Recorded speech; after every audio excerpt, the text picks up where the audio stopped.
Merci de nous rejoindre pour vous informer, mesdames, messieurs. Bienvenue dans cette grande édition du journal. Ouvrons ce journal par ses principaux titres. Le gouvernement congolais annonce l'interpellation de plusieurs personnes par la justice concernant l'agression de Honorine Porsche lors de son arrestation après les braquages manqués de l'agence Robank Victoire à Kinshasa. Célébration du 50e anniversaire du combat du siècle, le boxeur américain Mike Tyson séjourne à Kinshasa et a participé ce samedi à la conférence de presse tenue à cette occasion. Le détail, c'est tout de suite.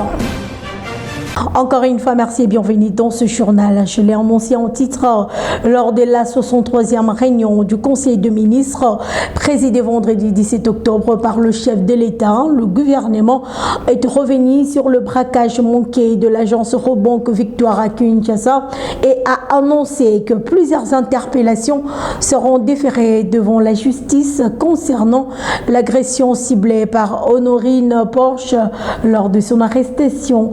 Je vais l'extrait de ces comptes rendus avec le ministre de l'Aménagement du Territoire, Jean-Lucien Boussa. Suivez. Le registre du banditisme et de la criminalité.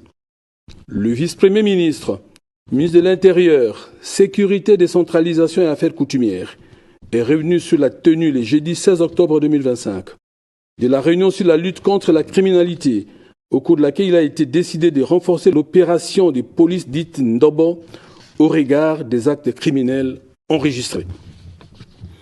La plus spectaculaire a été celui de l'avant-midi du 16 octobre 2025, où un groupe de braqueurs avait envahi les installations de l'agence de Robank dans la place Victoire, commune de Kalamou.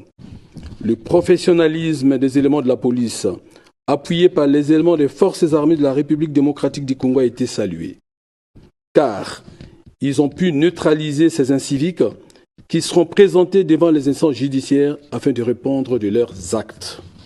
À ce sujet, le président de la République a appelé à des sanctions et à des poursuites contre les agents de l'ordre qui sont responsables des mauvais traitements sur les personnes interpellées, à l'instar de Mme Honorine Porsche. Le Conseil a pris acte de ces rapports. Et puis dans un communiqué officiel publié ce jour, le ministre des Droits humains a condamné fermement le traitement dégradant infligé à Honorine Porsche Massamba lors de son arrestation par la police nationale congolaise le jeudi dernier à la suite d'une tentative de braquage contre l'agence Robank. Le ministre a par ailleurs salué le professionnalisme de la police pour avoir maîtrisé et arrêté le présumé criminel impliqués dans cette opération, tout en déplorant les atteintes portées à la dignité humaine de la suspecte, car les images de son arrestation largement diffusées sur les réseaux sociaux ont suscité une vive indignation au sein de l'opinion publique. Le ministre a également annoncé son engagement à veiller à ce que les agents impliqués dans ces actes soient identifiés et sanctionnés conformément à la loi. Poursuivons ce journal présidé par l'honorable Christophe Mbosso.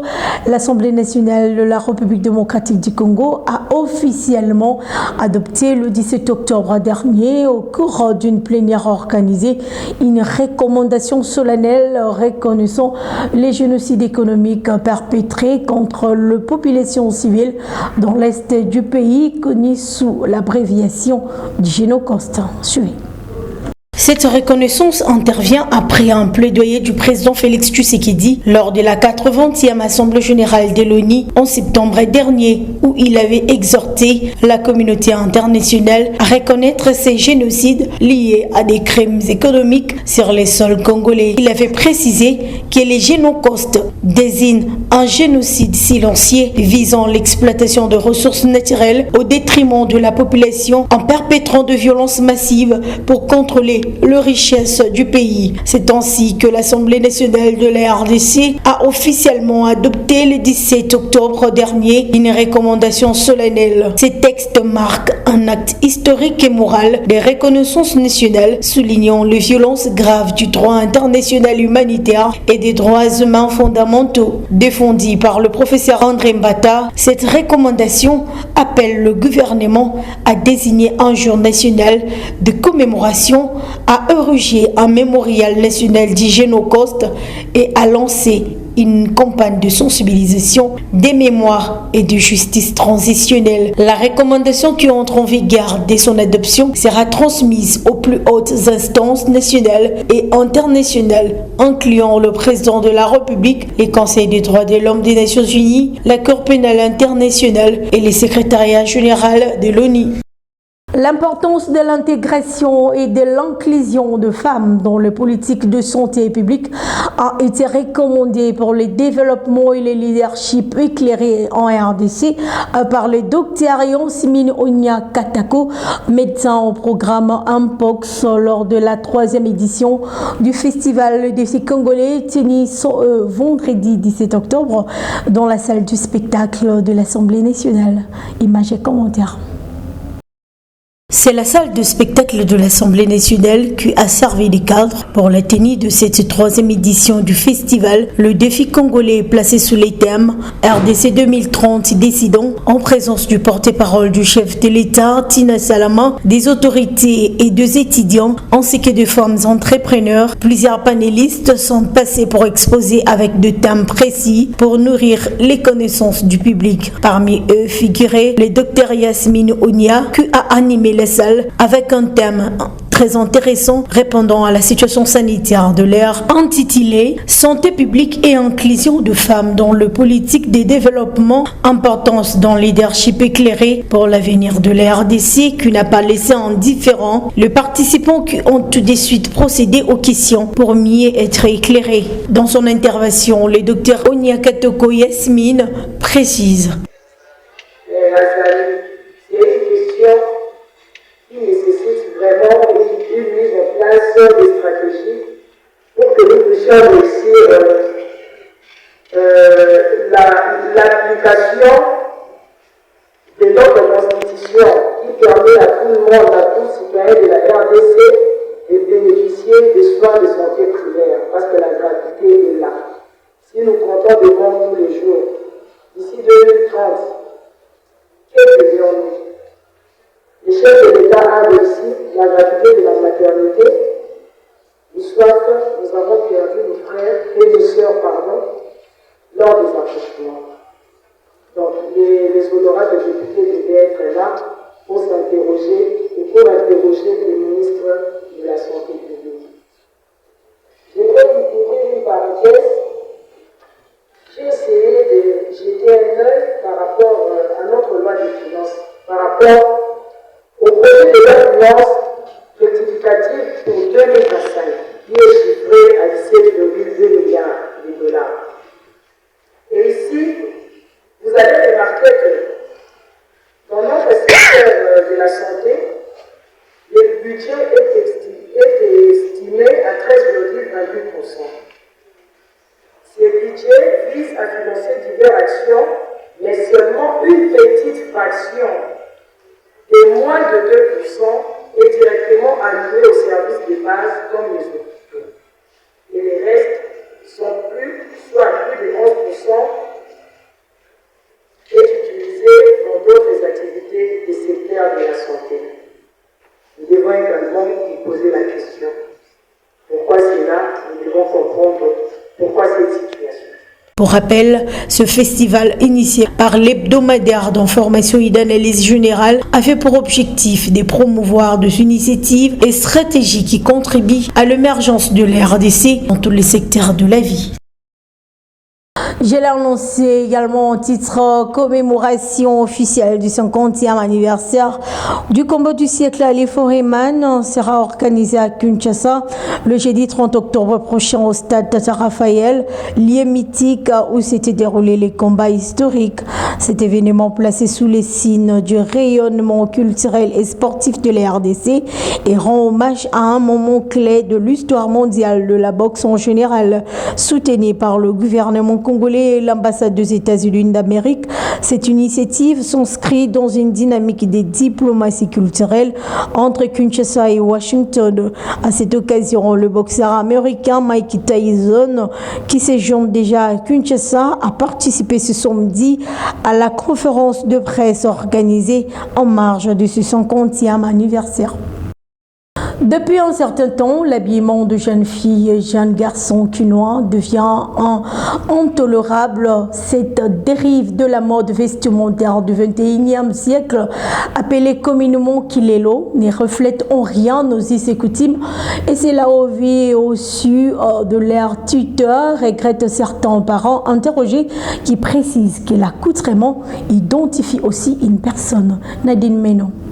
L'indécence dans l'accoutrement des jeunes filles à Kinshasa commence à inquiéter au plus haut point le commun des mortels. De nos jours, les jeunes filles et les jeunes garçons s'habillent non pas pour eux, mais pour les autres. L'apparence physique est devenue quasi importante pour se faire accepter avec des amis branchés. L'arrivée de réseaux sociaux a exposé bon nombre des jeunes qui sont fascinés à la publicité, la mode et subissent la pression sociale. Les réseaux sociaux sont à l'origine de cette extravagance. Soi-disant, les jeunes veulent ressembler à des stars, montrant leur joli corps, de belles formes, des rondeurs pour être sexy. Kinshasa n'en est pas épargné et de plus en plus, les personnes avisées sont choquées de voir les jeunes filles laissant les parties intimes en y ajoutant des tatouages avec un maquillage trop exagéré et des talons qui leur donnent une démarche provocante pour attirer l'attention. Regrettent certains Kinois interrogés de cette dérive vestimentaire du XXIe siècle appelée communément le kilelo, parfois au vu et au su de leur titulaire. Ça dépend de famille. Il y a d'autres filles, dans leur maison, on les dit bien, mais elle-même, elle apprend d'autres choses dehors. Moi, personnellement, je m'habille comme chez moi, on m'a montré. On m'a montré que non, je dois m'habiller décemment. Et puis, il y a d'autres filles aussi qui les font. À la maison, on sait que non, ma fille est sortie avec une robe en pagne et puis à la route, elle s'échange. Donc, je dirais que ce sont des comportements que les gens prennent en dehors de la maison. Ce n'est pas que les parents laissent leurs enfants porter ainsi, non. Ce sont juste les enfants qui captent quelque chose ailleurs et puis la réputation de parents sont gâchées et tout. L'accoutrement des femmes s'est dégradé au fil du temps. Au fil des années, l'accoutrement de la femme s'est dégradé. Nos mamans s'habillaient très bien en 1900. Et actuellement, toutes les jeunes filles veulent s'habiller selon la mode. Quand on dit exposer les cuisses, tout ça, c'est ce qu'eux ils sont en train de faire actuellement. Alors qu'ils oublient qu'il faut mieux s'habiller, il faut mieux se vêtir pour mieux couvrir son corps. Quand une femme ne sait pas couvrir son corps, en tout cas, c'est qu'elle ne connaît pas sa valeur. Elle ne sait pas qu'elle est femme. On est africaine et en étant africaine, il faut mieux se vêtir. Soulignant par ailleurs que le style vestimentaire n'est pas pris au sérieux, pourtant le vêtement a toujours été un élément d'identification de nos races, coutumes, ethnies, religions. Une bonne tenue vestimentaire est une parfaite image de la jeunesse. Manque, coupure intempestive, absence carrément du courant électrique à Kinshasa, un moment de vie actuel de Kinois qui dénonce la mauvaise qualité de service de cette société de l'électricité malgré le paiement régulier de leurs factures de réaction que vous suivrez dans ce journal. Suivez. Depuis quelques années, plusieurs quartiers de la ville-province de Kinshasa connaissent de graves problèmes d'approvisionnement en électricité, souvent caractérisés par des coupures fréquentes, voire plongées. Pourtant, le courant électrique fait partie du développement d'un peuple. Cela est dû aux défaillances de la Société nationale d'électricité, SNEL en sigle, ce qui rend la vie difficile pour de nombreux habitants et entrepreneurs. Vraiment, zéro vraiment. Nous habitons du quartier Kwengede dans la commune de Matete et vivons dans le noir. Je ne sais même plus déterminer les temps. 17 hommes. Les agents de la SNEL ont emporté notre câble jusqu'à ces jours sans explication. Nous avons fait aux environs un mois, sans pour autant courir. Nous avons fait un mois sans électricité, dit cet homme. Vous savez, à l'heure actuelle, manquer du courant pendant tout un mois, c'est vraiment nous pénaliser dans beaucoup de choses que je ne saurais énumérer ici. Nous profitons de votre micro pour interpeller les autorités de la SNEL de penser à nous. En tout cas, situation courant vraiment, ils ont s'améliorer, ils ont commencé de plus en plus ma baie. Les coupures intempestives du courant électrique est devenue monnaie courante à Kinshasa, dit cet homme. La SNEL fait un effort de nous faire habituer avec ces systèmes. Faire toute une journée ou plus sans électricité. Oublions qu'à Kinshasa, le courant électrique nous sert de beaucoup de choses, même pour nos activités commerciales. C'est vraiment déplorable. Ce n'est que tard dans la nuit que nous alimentons pour les couper à 5 h du matin. Mais c'est quel mode de vie ça? En tout cas, la SNEL n'arrive pas à améliorer ses services. C'est ce que nous dénonçons. Elle doit savoir que nous sommes ses abonnés. Chaque mois, nous honorons nos factures et elle doit remplir sa part de contrat. Kinshasa, c'est la capitale. Vivre comme au village, en quoi on doit parler du développement? Bato bango batinda ce terrain, bayaka na makambo moko to comprendre ngo te. Je me demande, la SNEL ne peut pas surveiller ses agents sur terrain, dit cette dame. Ils créent de panne pour qu'après toutes les avenirs cotisent, mais sans résultat palpable à la fin. Aussi, la SNEL a instauré un système de délestage. Nous avons accepté quand bien même le jour prévu. Elle a toujours des difficultés pour nous alimenter. Mais qu'est-ce qui se passe? Que les autorités effectuent eux-mêmes des descentes sur le terrain pour vivre leur réalité, contrairement aux rapports qu'ils reçoivent.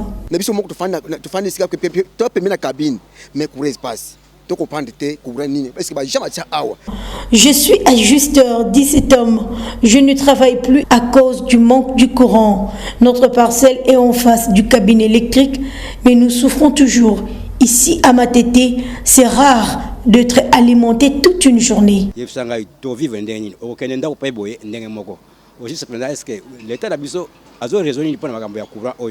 Depuis plusieurs années, je nourris ma famille avec ma machine à moulin. Je ne travaille pas. C'est tard la nuit que le courant arrive. Et là, je vous jure, je ne sais plus quoi faire. Certaines autorités de la SNEL approchées hors caméra se réservent de plusieurs commentaires, mais précisent seulement que la vétusté des câbles de raccordement et le mauvais état des transformateurs seraient à la base de cette situation. Et là, la population ne sait plus sur quel pied danser.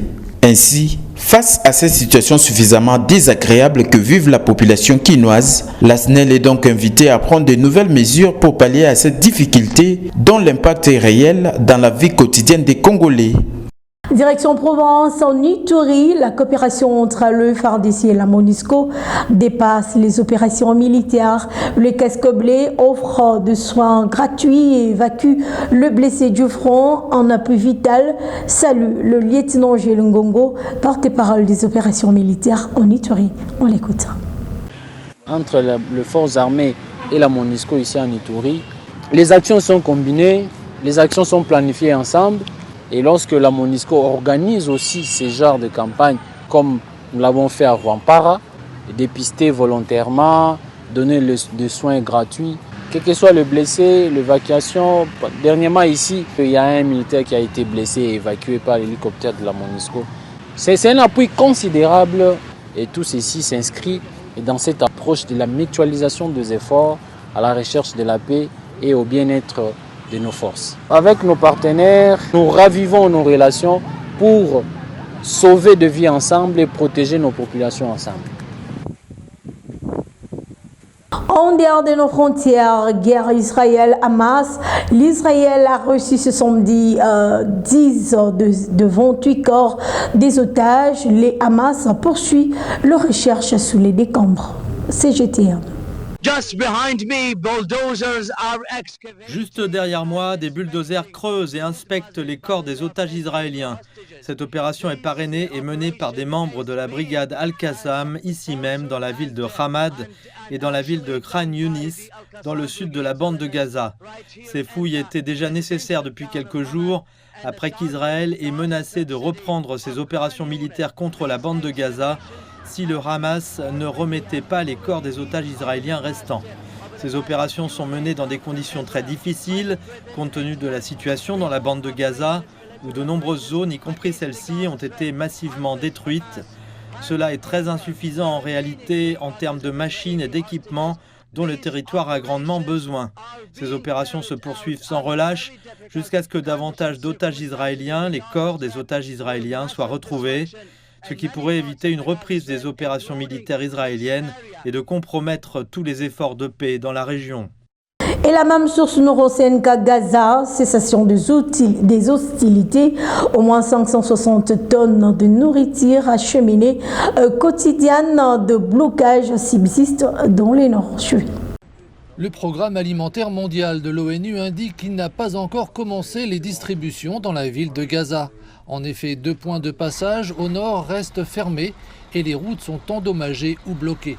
Les convois transportant de la farine de blé et des aliments prêts à consommer ont des difficultés à se déplacer du sud vers les zones les plus touchées au nord. Bien que de petites quantités de fournitures aient atteint leur destination, les livraisons à grande échelle restent impossibles. Jeudi, environ 950 camions étaient entrés à Gaza, transportant des marchandises commerciales, des dons et de l'aide coordonnée par l'ONU. Le plus grand défi est que nous ne disposons toujours que de 2 points de passage opérationnels et que les points de passage nord n'ont pas encore été ouverts. Cela limite l'accès aux zones les plus vulnérables. Les routes bloquées et détruites constituent une énorme restriction pour le transport.